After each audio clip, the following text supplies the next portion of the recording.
Florence, let me first of all get your thoughts on the response that we're seeing thus far. We are seeing a changing geopolitical story as a result of what has happened in Paris. Call it détente, call it what you will.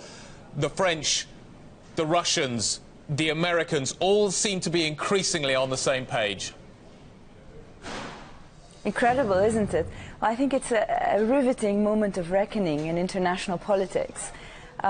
It's a moment where either everything could go right or everything could go wrong, or obviously somewhere in between.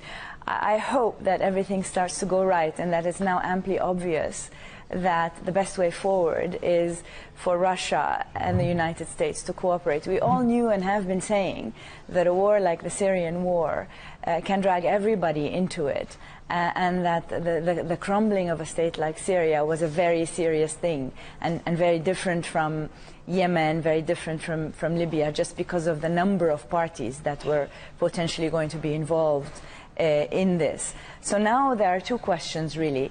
There's the emergence of an international security threat, and there seems to be a confluence of interests that could cause serious cooperation between the Russians and the rest of the Western powers that are now looking to put an end to this. And there is the question of how you put Humpty Dumpty back together again, and that is Syria, and there is discord over that, and that discord has become polarized around the issue of whether Assad leaves or stays.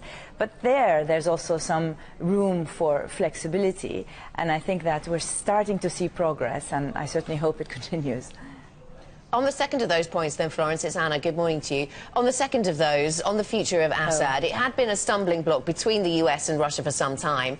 Even if they managed to find common ground, or at least some tolerance of each other's positions on this matter, what does that mean about powers within the region, though? Will Riyadh and Tehran, for example, see eye to eye on what should be the future of Bashar al-Assad? Well, they would have to, and the roadmap that is now being considered for elections, and it's important to note elections that include the Syrian diaspora. Diaspora is a bit of a euphemism for refugees. Is a good one, I think, because if all Syrians are allowed to vote for a new president, I think that through the ballot box, the inevitable would happen, which is that Mr. Assad's position in Syria will be phased out.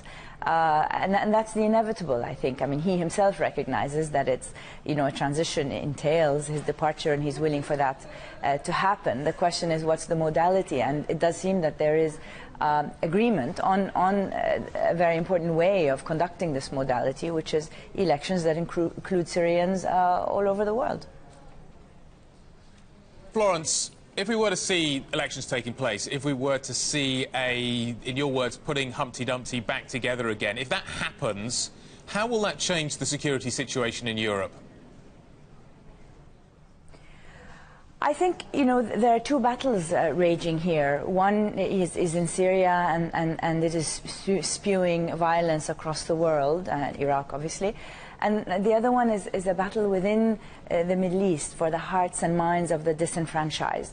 So the West could potentially help put a stop to the violence that is raging, both within the region and hopefully in the West as well.